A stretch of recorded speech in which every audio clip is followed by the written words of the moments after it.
I'm going to show you how to remove a faulty fuel gauge out of these Kawasaki's. This may apply to other brands too, but Kawasaki's usually have one of these mechanical fuel gauges inside the tank.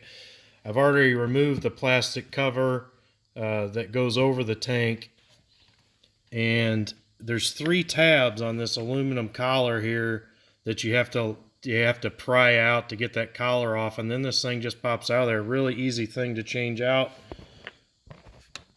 There's one of the tabs there. There's another tab on the top side, and then a third tab over here.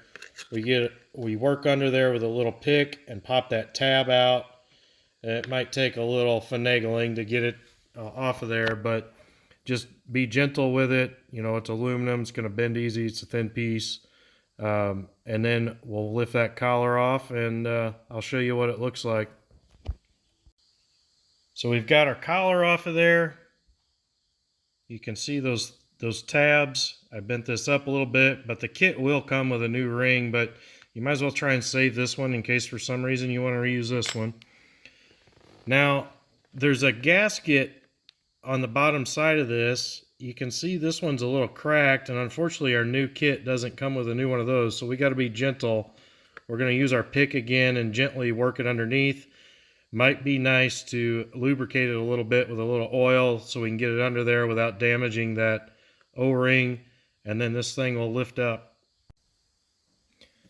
So we put a little oil on it, got my pick underneath. Now we can pop that out. You can probably, alternatively, rather than work under the ring, you could probably work on top of it either way and pop this thing off the top, but anyway, either way works. Just as long as you do it gently. You can see that middle section is gone, the part that would turn the needle based off this fuel float level. There should be a rod in the middle. You'll see it here on the new one. So we're going to take this gasket off of here gently and put it on our new one. There's our new one here. As long as you don't buy the factory one. Actually, maybe this does have a new gasket on it. It does have a new gasket on it, so you don't have to worry too much about saving that old one.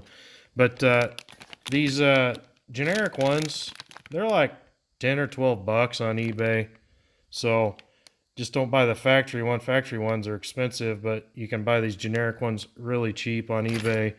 I don't know if anything off this packaging will help you, but there's that, in case you need that to help find it yourself.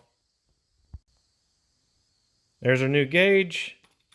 You can see when I move that float up that needle changes on it based off the level of the fuel.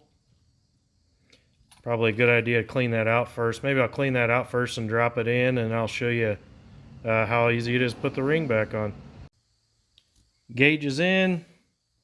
That notch in the ring goes forward. You can see it lines up with the top part of that gauge there. Just make sure those little tabs are hitting these notches, although they're kind of hard to miss if everything is roughly straight like this one is.